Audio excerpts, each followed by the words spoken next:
Hi everyone, this is going to be a two-part video because there's so much to say that I don't want it to be like super long. So basically my desk, everything around that you can't see is a big mess. I have all these swatch cards out and dot cards out and 4 of my palettes that is just, everything is everywhere. But the point is that I have told you that I was in the process of kind of trying to compare 4 of the big sort of artist brands, watercolor brands that I own, and I have basically dot cards of Daniel Smith and Schminke, which are over here.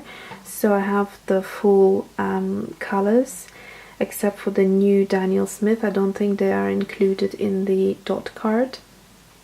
So I could get hold of all the colors, and then Mission Gold is the only one that I have, I think 36 colors if I'm not mistaken, and so there I have some colors missing, but only a couple.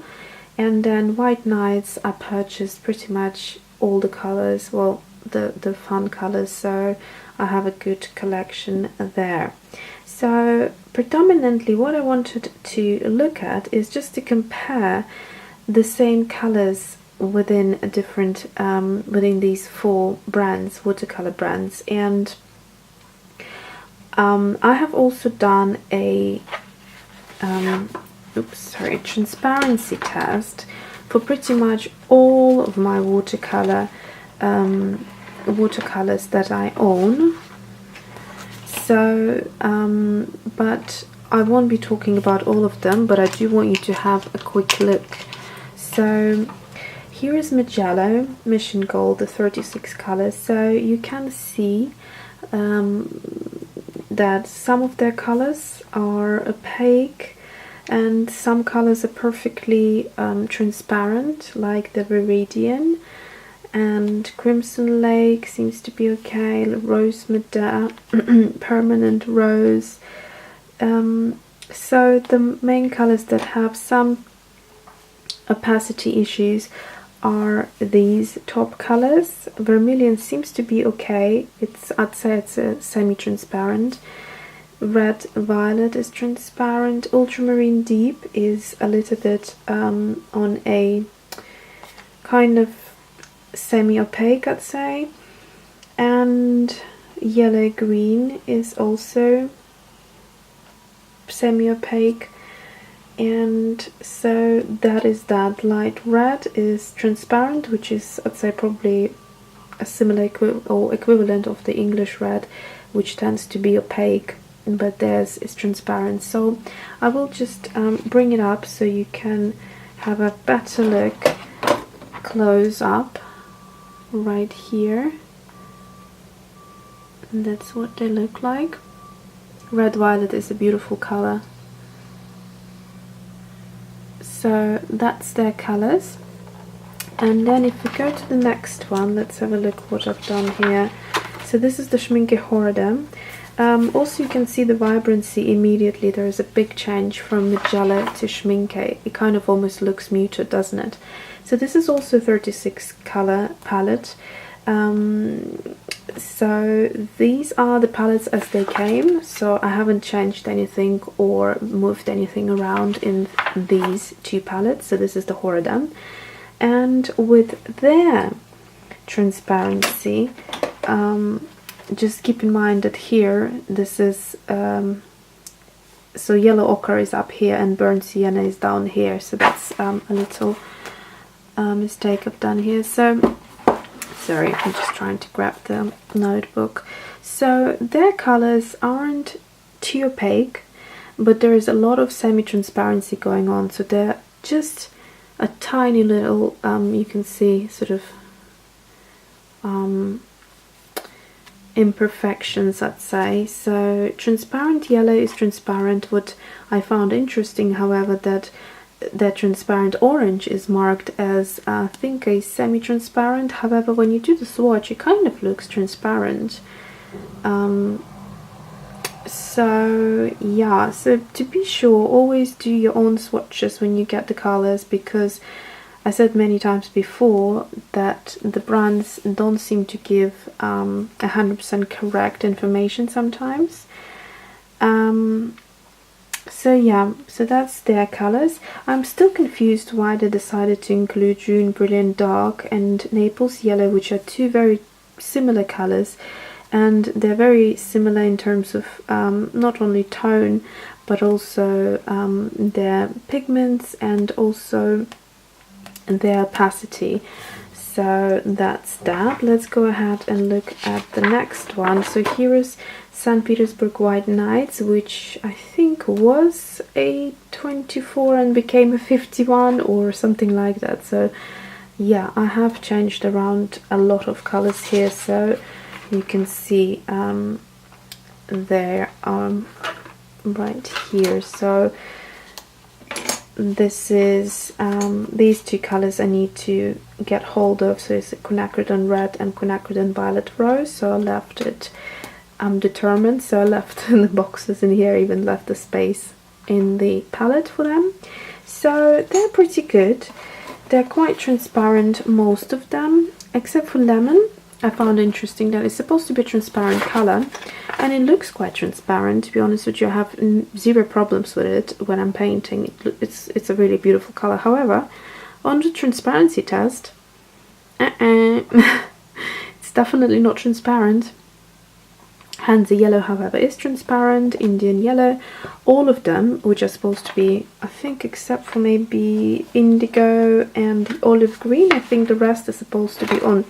And a bunch of these neutrals are supposed to have semi-transparent to opaques, but the rest supposed to be all transparent, and they are, like I said, pretty good. There's a little bit of issue with the vermilion and golden deep and lemon.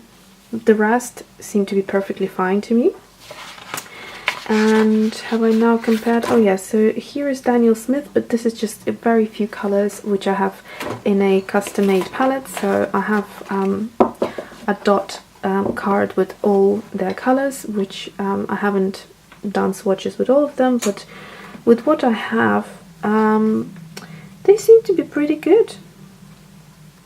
I mean, Indian Yellow, there's maybe tiny little bit of a difference, but I can't even, the eye can't pick up on that.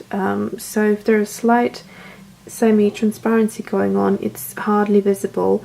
Green gold, rich green gold, which you'd sort of expect to be a bit semi-transparent or opaque, it's not. So yeah, so basically that's and there's a bunch of other here which are really not in the same category, but these are the Primas and Kuritakis and whatnot. So let's get back to this. So here I have done side by side, and so basically let's have a quick look. So we have lemon. What I have done is the reason I said it's going to be a two-part video is because I selected 10 colors. So I've got 10 colors here and another 10 colors over there, which are sort of the mostly neutral colors except for the Prussian blue, but I have just divided them so it's easier to look at them. So I have this, picked 20 colors that usually are sort of the traditional classic colors that come in your palettes when you order already put together palettes. So lemon yellow, for example, is called a different. So when you look at the pigments, what you will come across is a bit of a confusion in the beginning, because you will see that some of the brands call their colors the same name, but their pigment components are different, or it's the same pigment but completely different names. So let's have a look. So here, so what I tried to do essentially is I tried to bring together pigments that are the same, but in the cases where, for example, it would be the same pigment as all three, and it would be a completely different color, I of course picked a color that would be similar. So for example, like here, Indian Yellow So in this case, Schmincke's Indian Yellow. Actually, I have it 1 second. I'll just pull it up. So Schmincke's Indian Yellow is, where is this? Right here. So you can see a major difference in this color. So their color that was very close is transparent yellow, so I had to pick that one. So that's how I went about it. And so lemon, here we have actually all PY3s, so it's lemon in White Nights, Mission Gold, Lemon Yellow, Daniel Smith Hansa, Yellow Light, and Lemon Yellow in, maybe I should just zoom in a little bit. So right here you've got the lemon yellow. Then we have Hansa Yellow, which is called slightly different in the 4. So White Nights we have Hansa Yellow PY1. In Mission Gold we have Permanent Yellow Light PY154. Then we have Daniel Smith Mayan Yellow 2Y223, and Turner's Yellow in Schminke Horadam PY216. So they're quite good match. Then we have Indian Yellow in White Nights PY150. There is no equivalent that I have in Mijello palette. Then we have Indian Yellow in Daniel Smith, it's PY108, and Schminke, like I just said, I had to pick a different one, which is called Transparent Yellow, and it's the right color, and it's actually the same pigment, PY150, as it is in White Nights. Then let's move on to Scarlet Red. In White Nights it's a composition of 2 colors, PR2 and PR4. In Mission Gold it's Permanent Red and it's PR112. Then we have Pyral Red, which isn't really a true comparison, I find. As you can see, it's more on the vermilion side, so on a warm kind of orangey red side, but it's exactly the same pigment as Schminke, and that's why I kind of picked it, just to see that example of what I meant, that it actually can differ so much. So yeah, Scarlet Red, it's called in Schminke Horadam, and like I said, it's the same pigment. So let's move on to Magenta, no sorry, Carmine. So here we have Carmine PR170:1. Then I picked Rose Madder PR176 in Mission Gold, which I thought is kind of a close match, but you can see how super vibrant it is. I mean, it's gorgeous color. If you don't have any Mission Gold colors, I would highly recommend you order a tube of this color. Really beautiful. And then we have Daniel Smith Alizarin Crimson PR83 and Permanent Carmine PY19. So you can see throughout these 4 brands the pigments here are completely different, but the colors are very essentially very close. Now here I struggled a little bit with Magenta, but I thought I'll give it a go anyway, just to have a second pink to compare. Again, similar thing happening here with Daniel Smith and Schminke Horadam. It's the same pigment, looks quite different, and these 2 colors are actually quite different as well. So let's go ahead and look at Rose, which is PR81 from White Nights, and Mission Gold Permanent Rose PV19, Quinacridone Pink PV42, and Magenta PV42. Next color is Violet. So here we have PV3 in in Mission Gold. So far it's been quite good. It's been single pigments, although Mission Gold is known for having multiple and very often 3 pigments mixes. So here's a great example, bright clear violet. And having said that, in their full range, I think there might be a single pigment, but like I said, I tried to pick the colors that I have in the palette because I don't have more than what I have in the palette. I didn't buy any extra colors. So here we have PV3:1, PB29, PR122. In Daniel Smith we have a color called Carbazole Violet, PV23, and that is the most intense and darkest violet that I could find. And then in Schminke, same thing, Brilliant Blue Violet, although it's more on the blue side, and you can see that here. However, it's the darkest color. If I just pull up the dot card again and show you that this is the color I picked, and the other purples don't even come close. So they have these two purples where they are more on a kind of pink side, and then they have the Schminke violet and the cobalt violet hue, which are very pale. So there is nothing else that could compare other than this color, which is on a kind of blue purple. So that's why I picked it, and it's actually one of the fluorescent colors. So the PB29, PV23, and it's fluorescent pigment in there as well. So next thing we have is ultramarine, and this one is actually exactly the same pigment almost.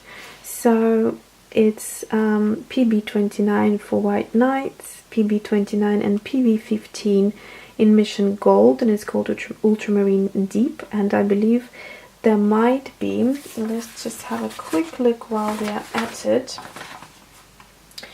I'm just trying to find amongst all these swatch cards and the pigment information. So they have, let's have a look. So ultramarine, they have a deep ultramarine and ultramarine light. So here is a single pigment, PB29, and you could buy it if you wanted to. But the one that comes in the palette is this one here, ultramarine deep, with the two pigments.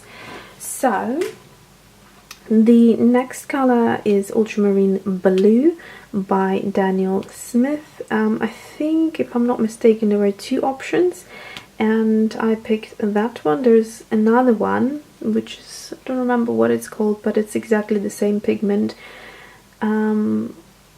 Actually, I have it right here, so let's have a look while we're at it. So, oh yeah, so the other one is French ultramarine. So the one I picked is ultramarine blue, and then the one below is ultramarine, French ultramarine, and they're actually exactly the same pigment, PB29. So it was actually very hard to pick. The only difference is that this is a series 2, so it's a higher quality components or something like that. So but they're both transparent, so there you go. And then for Schminke, it's ultramarine finest, and it's PB29 as well. Then we have Indantron blue, and it's PB60 in White Nights, and no color that I have in my Mijello palette. Indantron blue, also PB60 in Daniel Smith. It's a very pretty color. And Delft blue, it's called completely Schminke, but it's the same color and the same pigment, PB60. Finally, let's move on to indigo. So indigo, as you will see, has a lot of mixes, and that is quite normal. So we have White Nights, we have 3 pigments. It's PBK7, PB15 and PV, which is pigment violet, but unfortunately on their website there is no number of the pigment here, but I suspect that there must be a third pigment, otherwise they wouldn't put it there. So then we have Indigo for Mission Gold, which you will see looks very different to the other 3. It's more on a grey side. I'd say it's like a black/grey actually. So it doesn't have the blue or violet sort of pigment in there at all, although it does here. So pigment PB29 and PB27 are both blue pigments, but I can't see any of that. And PBK7 is a pigment, black pigment. I can see a lot of black in here, so I don't know, maybe the quantities that they put the pigments was more on the black side. So then we have Indigo in Daniel Smith again. I very much like this Indigo and I might actually purchase it. It's a very pretty color. And here we have PB60 and PBK6. And in Schminke we have also two pigments, PB15:1 and PB66. So this is what they look like. So yeah, I hope you enjoyed this video and found it quite useful. Stay tuned for the part 2, which I will continue with comparing the pigments. And thanks for watching and see you soon.